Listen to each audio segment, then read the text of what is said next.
te espante.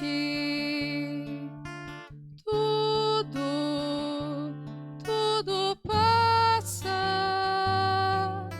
Só Deus não muda. A paciência tudo alcança. Nada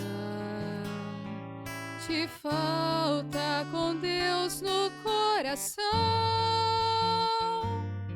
Só Deus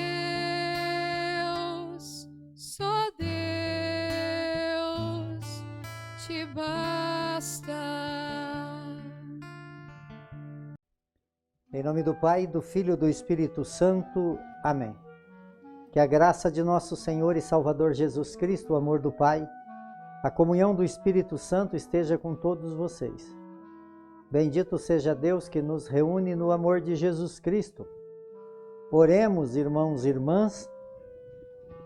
Ó Deus, assisti com vossa bondade a penitência que iniciamos para que vivamos interiormente as práticas externas da Quaresma. Por nosso Senhor Jesus Cristo, vosso Filho, na unidade do Espírito Santo. Amém. Então, queridos irmãos e irmãs, mais uma vez aqui nós nos encontramos para meditar a palavra de Deus no nosso programa Por Intercessão de Santa Teresa de Jesus. Só Deus basta. A palavra de Deus ela encontra no Evangelho de Mateus, capítulo 9, no versículo de 14 a 15. O Senhor esteja convosco e Ele está no meio de nós. Proclamação do Evangelho de Jesus Cristo segundo Mateus. Glória a vós, Senhor. Naquele tempo, os discípulos de João aproximaram-se de Jesus e perguntaram: por que razão nós, os fariseus, praticamos jejum, mas os teus discípulos não?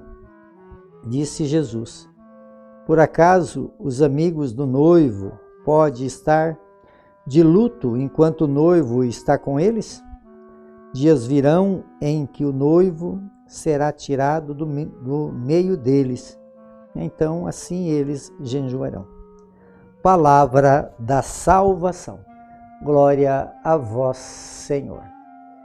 Então, queridos irmãos e irmãs, nós iniciamos esse tempo de penitência, esse tempo de conversão, esse tempo de busca de santidade. Nesse tempo quaresmal, o convite é para nós viver esses três pilares que a Igreja nos apresenta, que a liturgia nos apresentou nessa quarta-feira de cinzas. E hoje foi falado ontem, né, na quarta-feira, que nós teríamos três pilares, que é a oração, que é o jejum, que é a esmola.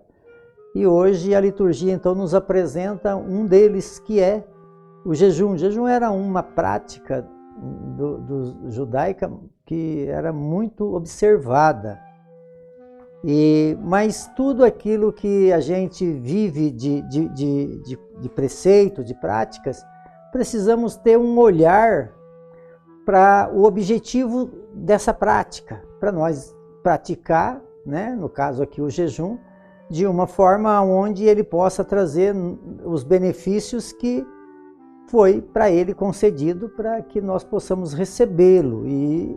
Então é um olhar para nós mesmos, né? Olhar para a nossa humanidade, de uma forma onde a gente vai se mortificando, no sentido de olhar para essa nossa natureza cheia de fragilidade e poder reconhecer que nós não só nos ocupamos das coisas materiais, das coisas temporárias, das coisas do mundo, das nossas necessidades humanas, mas também temos uma alma onde nós temos que ter um zelo por ela, e quem pode olhar para a nossa alma e poder então contribuir para que nós possamos viver melhor?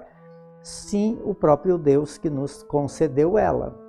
E para isso eu preciso então me aproximar desse Deus. E a prática do jejum é uma forma de eu olhar para mim, reconhecer minhas fragilidades, as minhas necessidades e a minha carência de Deus. Por isso eu me mortifico, eu me desprezo um pouco, uma forma de dizer, para que eu possa, através dessa mortificação, né, desse jejum, eu posso me aproximar de Deus. Então não é só a prática por si, mas o objetivo que nos leva a ela. Qual é o objetivo de nós fazermos o jejum? O objetivo é eu estar mais perto de Deus, é eu estar mais convertido, é eu buscar ter mais capacidade e sabedoria para buscar a santidade e poder então viver. Então eu preciso de Deus. Então por isso que no Evangelho fala de Jesus. Os discípulos de João chegam e questionam Jesus: por que que nós e os discípulos dos fariseus jejuam e os seus discípulos não? Porque não tinha sentido. Então o jejum ele tem que ter um sentido. Como que eles iam jejuar se o noivo estava ali? Né? Até o exemplo ali, como que vou viver luto se o noivo está aí?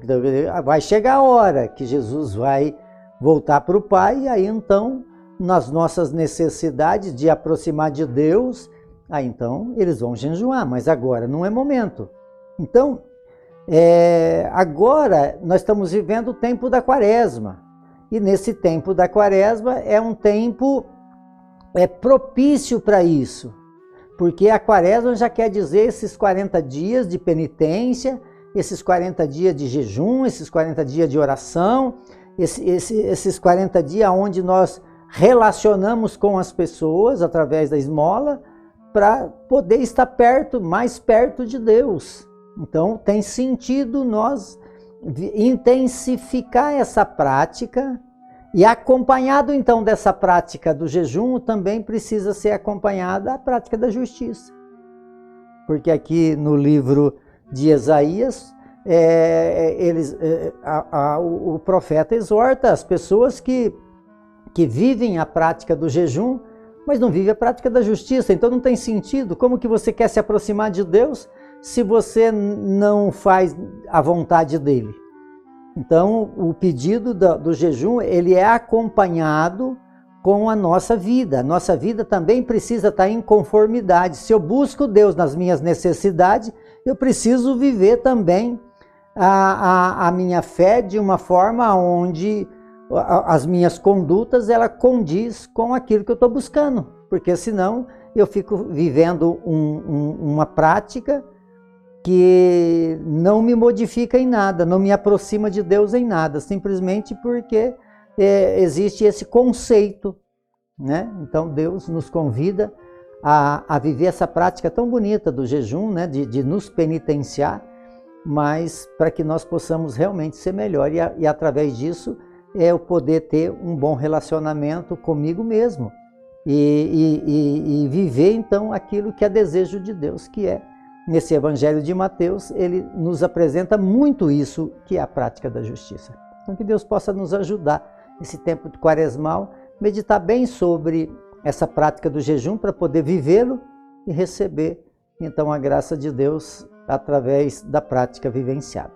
Por intercessão de Santa Teresa de Jesus, que desça sobre todos vocês, sobre todos aqueles que vocês amam, a bênção de Deus Todo-Poderoso, Ele que é Pai, Filho e Espírito Santo.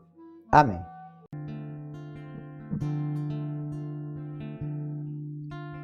Nada te perturbe,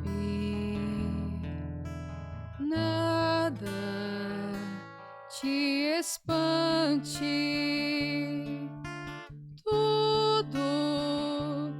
tudo passa, só Deus não muda, a paciência tudo alcança, nada te falta com Deus no coração, só Deus